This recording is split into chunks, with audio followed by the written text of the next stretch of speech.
While many designers go to great lengths to embellish their lives, Vera Wang is frank as ever, after 30 years in fashion. With razor-sharp wit and great candor, the designer traced her career during Monday night's edition of The Atelier with Hailey Show at the Metropolitan Museum of Art.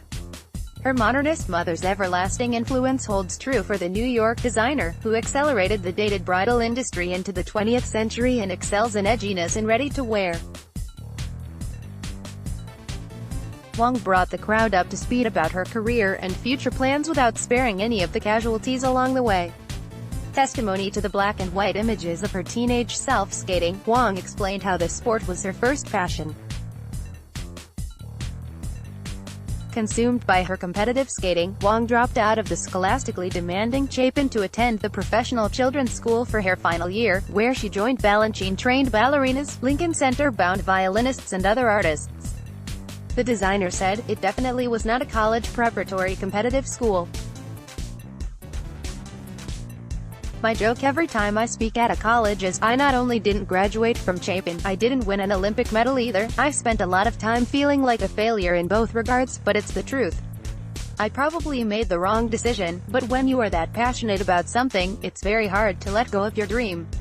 After quitting skating, she had a nervous breakdown and dropped out of Sarah Lawrence for a year, later making up those credits at Columbia University. Lost, she moved to Paris and realized there was something that she could love as much as she loved skating, fashion, Wang said. Before joining Vogue for what would be a 16-year run, she was a salesgirl at Yves Saint Laurent's Madison Avenue store, where she sold Jack Nicholson clothing for all of his girlfriends, among other male clients like Woody Allen. At Condé Nast, it was photographer Richard Avedon who championed her to become a sittings editor at Vogue at the age of 23. The Devil Wears Prada is kind of a sanitized version of what daily life was like at Vogue. There were no hours and I traveled a great deal. There was one year between September and Easter where I was maybe home for 2 weekends and one was Christmas. As for leaving Vogue and 3 years' worth of paychecks in her desk, Wang said, "Well, I wasn't paid that much. I was never at Vogue for financial gain. I was at Vogue because I wanted to be educated." She also had high praise for Anna Wintour's intelligence, foresight and the way she looked at the fashion industry. "I have to say Anna wasn't as a leader. I have to say this rather honestly, I'm not sure the entire world is that fascinated by fashion anymore. I'm not sure that many people could have sustained that love of high fashion and low fashion and appreciate the two." Later at Ralph Lauren as design director for accessories, where she oversaw 20 lines, Wang said Lauren taught her to stick to her own vision and not to be swayed. Pushing 40 and older than your average bride, Wang decided to create her own gown. Her husband cautioned, "Please, do not make a fashion statement at the wedding. Don't come in one of your Kenzo meets Saint Laurent whatever you're doing. Just try to come in like a bride so that when we look back at the pictures, you don't look like a fashion freak." Wang credited her father with recognizing the business opportunity in bridal and recalled how launching her own company, many were surprised. "Believe me, I shocked a lot of people like Calvin Klein. He said, 'Really, you're doing bridal? When you get over that, let me know.'" Having dressed a who's who of celebrities and daughters of politicians, as Cho indicated, Wang's most recent starry client was Hailey Bieber, for whom she also broke from her own tradition and designed a reception dress. Bieber's physicality, more specifically a long neck and very beautiful back, and the way she wears clothes won over Wang. It was very much the kind of dress that she would wear to party in. "Do you know what I mean?" Wang said. "That's what she did," Cho offered and Wang responded, "Yeah, that's what I hear." Having had 22 licensing deals at one time, Wang ventured into that side of the business with tabletop products 24 years ago. Wang said alcohol is a prospect that she is open to. "Yes, because I drink a lot.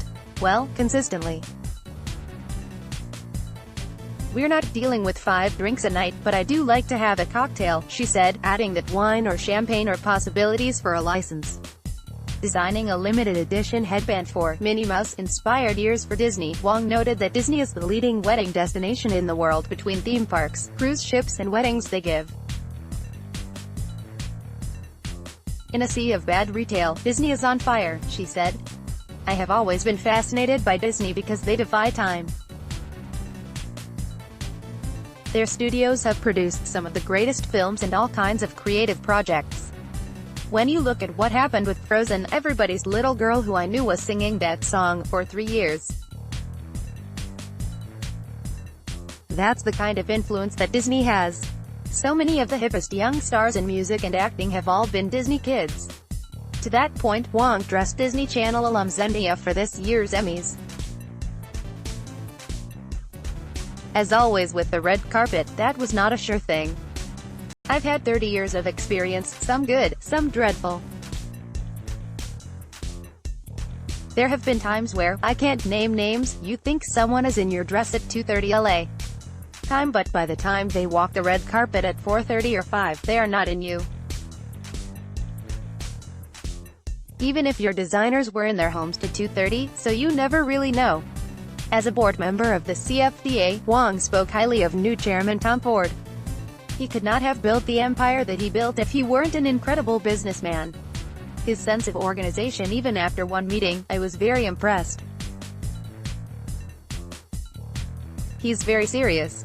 Quite recently at his first meeting embracing the entire CFDA, I was unable to attend because I was very ill. I have to say I got so much paperwork that I was really astonished. He bulleted everything that he hoped to accomplish and what he could do to bring in the whole CFDA. We all tried that for years to include jewelry designers, accessories designers, jeans designers in LA. We have tried to be inclusive. Diane von Furstenberg has tried very hard to be inclusive. We all have. What amazed me was that he could listen to others but also bring a great agenda. At 70, Wang acknowledged owning 100% of her business, which means that I'm insane, she said.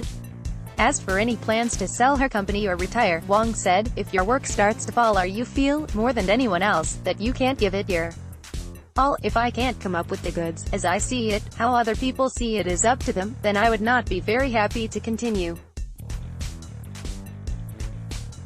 I would know, let's block ads. Why?